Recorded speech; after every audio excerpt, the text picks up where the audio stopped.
Hello friends, welcome to my channel. ಎಲ್ಲರೂ ಖುಷಿಯಾಗಿದ್ದೀರಾ ಅನ್ಕೊಂಡಿದ್ದೀನಿ. ನಾನು ಕೂಡ ಖುಷಿಯಾಗಿದ್ದೀನಿ. ಇವತ್ತು ಈ ಬ್ಲಾಗ್ ಎಂತಕ್ಕೆ ಮಾಡ್ತಾ ಇದ್ದೀನಿ ಅಂದರೆ 2024 ಇನ್ನೇನು ಮುಗಿತಾ ಇದೆ. 2025ನ ವೆಲ್ಕಮ್ ಮಾಡೋಕ್ಕಿಂತ ಮುಂಚೆ 2024 ಹೇಗಿತ್ತು ಅಂತ ರೀಕ್ಯಾಪ್ ಮಾಡೋಣ ಅಂದ್ಬಿಟ್ಟು ಈ ಬ್ಲಾಗ್ ಮಾಡ್ತಾ ಇದ್ದೀನಿ. ಬ್ಲಾಗ್ ಸ್ಟಾರ್ಟ್ ಮಾಡೋಕ್ಕಿಂತ ಮುಂಚೆ ಯಾರೆಲ್ಲ ನನ್ನ ಚಾನಲ್ಗೆ ಸಬ್ಸ್ಕ್ರೈಬ್ ಆಗಿಲ್ಲ, ಸೊ ನಿಮ್ಮಲ್ಲಿ ರಿಕ್ವೆಸ್ಟ್ ಮಾಡ್ಕೊತೀನಿ, ನನ್ನ ಚಾನಲ್ಗೆ ಸಬ್ಸ್ಕ್ರೈಬ್ ಆಗಿ ನಿಮ್ಮ ಅನಿಸಿಕೆ ಏನೇ ಇದೆಯೋ ಅದನ್ನು ಕಮೆಂಟ್ ಮುಖಾಂತರ ನಂಗೆ ತಿಳಿಸಿ. ಮತ್ತು ನನ್ನ ಚಾನಲ್ನ ಲೈಕ್ ಮತ್ತು ಶೇರ್ ಮಾಡೋದನ್ನು ದಯವಿಟ್ಟು ಮರಿಬೇಡಿ. 2025 ಬರ್ತಾ ಇದೆ. 2024 ಹೋಗ್ಬಿಡುತ್ತೆ ಅನ್ನೋ ಬೇಜಾರು ಯಾರಿದೆ, ಸೊ ಯಾರು ಬೇಜಾರು ಮಾಡ್ಕೋಬೇಡಿ. ಬಿಕಾಸ್ ಲೈಫಲ್ಲಿ ಚೇಂಜಸ್ ಅನ್ನೋದು ತುಂಬ ಇಂಪಾರ್ಟೆಂಟು. ಸೊ ಹಂಗಾಗಿ ಹೊಸ ವರ್ಷ ಬರಲೇಬೇಕು, ಹೊಸ ಅದನ್ನು ನಾವು ಕಲೀಲೇಬೇಕು. ಹೊಸ ವರ್ಷದ ಆರ್ಥಿಕ ಶುಭಾಶಯಗಳು ಎಲ್ರಿಗೂ.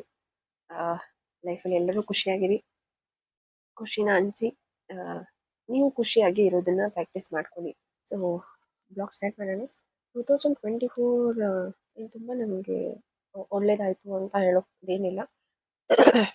ಬಿಕಾಸ್ 2022 ಅಲ್ಲಿ ಒಂದು ಇನ್ಸಿಡೆಂಟ್ ಆಗುತ್ತೆ ನಮ್ಮ ಲೈಫಲ್ಲಿ. ಆ ಇನ್ಸಿಡೆಂಟಿಂದ ನಾವು ಇನ್ನೂ ಹೊರಗೆ ಬಂದಿಲ್ಲ. ಚಿಕ್ಕದಾಗಿ ಹೇಳ್ಬೇಕಂದ್ರೆ ಯಾರನ್ನೂ ನಂಬಕ್ಕೆ ಹೋಗ್ಬೇಡಿ. ನಂಬಿದ್ರೆ ಮೋಸ ಹೋಗೋದಂತೂ ಗ್ಯಾರಂಟಿ. ಸೊ ನಂಬಿಕೆ ಅನ್ನೋದಕ್ಕೆ ಇನ್ನೊಂದು ಅರ್ಥ ನನ್ನ ಕಡೆಯಿಂದ, ಸೊ ನನ್ನ ನಂಬಿದ್ರೆ ನೀನು ಕೆಟ್ಟೆ ಅಂತ. ಸೊ ಒಬ್ಬ ವ್ಯಕ್ತಿ ಗೌರ್ಮೆಂಟ್ ಕೆಲಸ ಕೊಡಿಸ್ತೀನಿ ಅಂತ ನಮ್ಮ ಲೈಫಲ್ಲಿ ಆಟ ಆಡ್ತಾನೆ. ಹತ್ತತ್ರ 27 ಲಕ್ಷ ಇಸ್ಕೊತಾನೆ. ಸೊ ಆ 27 ಲಕ್ಷಕ್ಕೆ 2 ವರ್ಷದಿಂದ ನಾವು ಬಡ್ಡಿ ಕಟ್ತಾನೆ ಇದ್ದೀವಿ. 23 ನನ್ನ ಮಗಳು ಹುಡ್ತಾಳೆ. ಆ ಖುಷಿನೂ ಸೆಲೆಬ್ರೇಟ್ ಮಾಡೋಕ್ಕಾಗಲಿಲ್ಲ ನಾನು.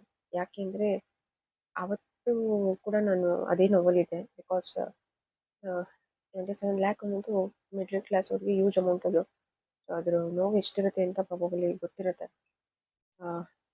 ಬಟ್ ಸ್ಟಿಲ್ ಅವಳ ಮುಖ ನೋಡಿಕೊಂಡು ಆ ನೋವನ್ನ ಮರಿತಾ ಬಂದೆ.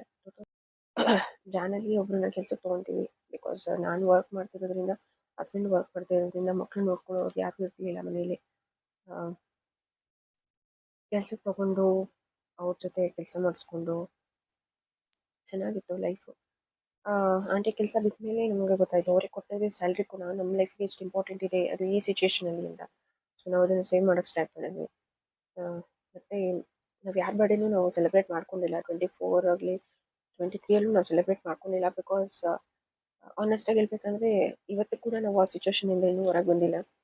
ಸೊ ಏನೇ ಮಾಡ್ಬೇಕಂದ್ರೂ ತಲೆಯಲ್ಲೆಲ್ಲ ಫಸ್ಟು ಬರೋದೇ ನಮ್ಮ ಹತ್ರ ಖರ್ಚು ಮಾಡೋಷ್ಟು ಇವಾಗ ಅಮೌಂಟ್ ಇದೆಯಾ ಅಂತ. ಒಂದಂತೂ ನಂಬಿಕೆ ಇದೆ, 2025 ನನಗೆ ಹೊಸ ಬೆಳಕು ಬರುತ್ತೆ. ನನ್ನ ಎಲ್ಲ ಪ್ರಾಬ್ಲಮ್ಸಿಂದ ಹೊರಗೆ ಬಂದು ನನ್ನ ಮಕ್ಕಳ ಜೊತೆ ನಾನು ಖುಷಿಯಾಗಿರ್ತೀನಿ ಅಂತ ನಂಬಿದ್ದೀನಿ. ಭಗವಂತನ ಮೇಲೆ ಎಲ್ಲದನ್ನೂ ಬಿಟ್ಟಿದ್ದೀನಿ. ಸೊ ಅವರು ನನ್ನ ಕೈ ಹಿಡಿದು ನಡೆಸ್ತಾರೆ ಅನ್ನೋ ಒಂದೇ ಭರವಸೆ ಮೇಲಿದ್ದೀನಿ.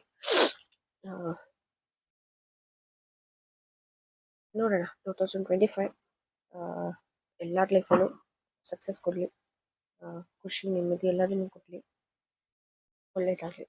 Thank you.